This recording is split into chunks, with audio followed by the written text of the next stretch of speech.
Hey guys, it's Dave and Josh, and we're just here to explain to you guys the inspiration behind a few of our songs on the new record. We generate this life.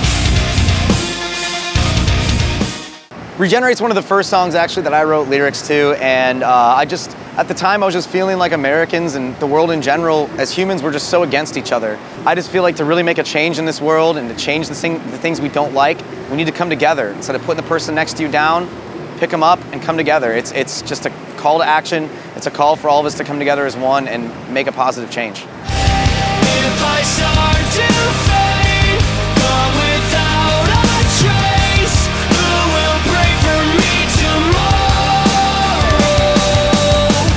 We started writing Who Will Pray For Me while we were in Los Angeles, and we kind of came in with the idea of wanting to write about what it feels to be kind of lost and to be missing something. And Josh took it over because Josh is a very gifted and much faster writer than I am.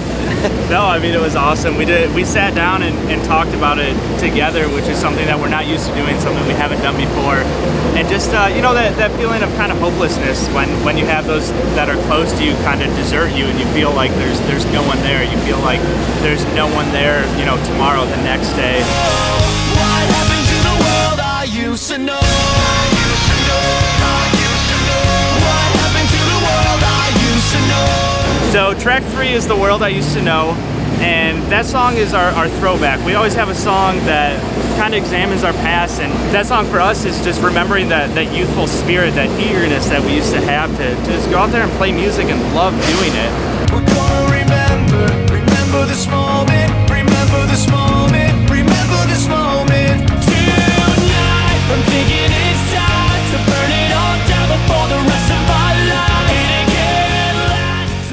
So Memories is our song for the summer. It's kind of a seize the day, or I guess seize the night kind of song, where it's just about making the most of all those moments that you have, because that's what's important, and that's what's gonna, I guess, keep you going throughout the whole year is those memories that you make. I'll tear it down. I'll tear it down.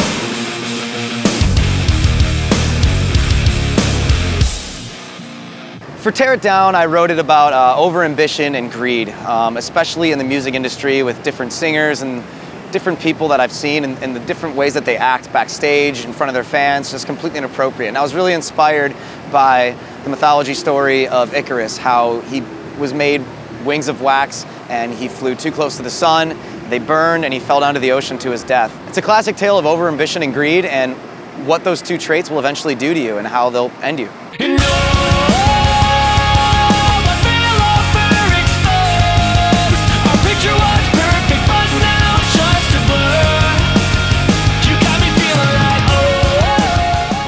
Blur for us is a song that is probably the least direct on the record. It's full of metaphors and similes and I guess figures of speech that don't ever directly really say what the song is about. Just, I guess, to sum it all up, it's like you have this picture in your mind of what your perfect life is, of what your perfect relationship is. It ends up that it's not. So that's what I wrote Blur about, is that realization that, you know, that picture was once perfect and now it's not, and there's nothing wrong with that. It's part of life and it's part of moving on. Who's gonna be the one? Breathe the air in your lungs. Who's gonna be the savior of the week? Looks like you fell in love till the next one shows up. So Savior of the Week was a song that we wrote together in Nashville, and it's the first song that we ever decided the title of the song first. We titled the song and we were like, okay, we kind of have this vague idea. You know, we started at the top and then we went all the way down, wrote the outline for the song. We wrote that one just about America's obsession with these celebrities and these public figures. We just wanted these people to know that their lives go on without idolizing and worshiping these people that could honestly care less about your life. You don't need them. Red lights waiting for kingdom come. No time, stand by.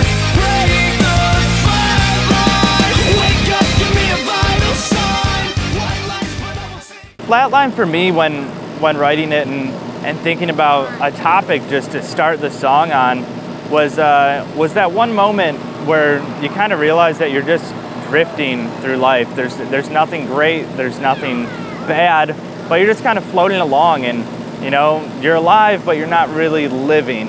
And that song is just kind of a reminder to make something out of the time that I have here, however long that may be. Hopefully it's a long time.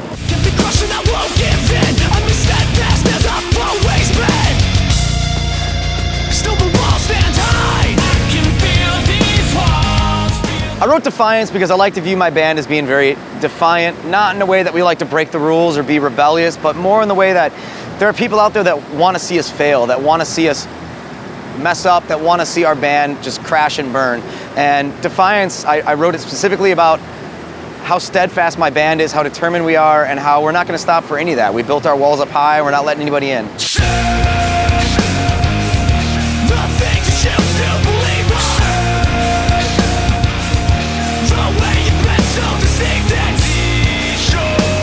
In my opinion, 1230 is the Frankenstein of the record. It's a song that we had no idea what it was going to sound like, and it all came together in the very last minute. I was writing lyrics about something completely different, to a completely different song, basically. The only thing that was the same was the bridge, I think? Yeah, the bridge. The bridge wound up... But the bridge was the chorus. Yes. And, oh, it's so weird. It was very weird, and everything was all crazy, and we wound up completely restructuring the song. Kyle did some programming, and then Josh pretty much went off and did different lyrics that wound up working out much better than mine did. Yeah, I mean, I was inspired by Dave's original lyrics of the song, just basically about how, like, we kind of believe anything, us as a young, I guess, generation and culture. I mean, I'm guilty of it too. We're all guilty of it. That's why we wrote it, that we believe in it, and we just, the first thing that comes to mind is like, oh, you know, they said it, it must be right, and that's fine. And we essentially just let these other entities just think for us, because it's easier to be accepted that way. Just, oh, this is public opinion, this is what someone said, they're popular, I want that as my opinion now. Thank you guys so much for watching. We really appreciate it. Please learn all these songs. We really hope you enjoy them. Come out and sing them with us.